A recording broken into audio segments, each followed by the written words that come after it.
సార్వభౌమునిగా పూర్ణ కుంభముల స్వాగతాలు పలికి రాజమేళమని ధర్మ దేవతే రాగమాల పాడే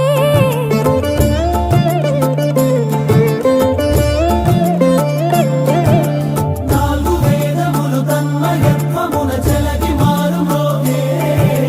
న్యాయ దేవతే శంఖమూదగా పూలమాల కురిసే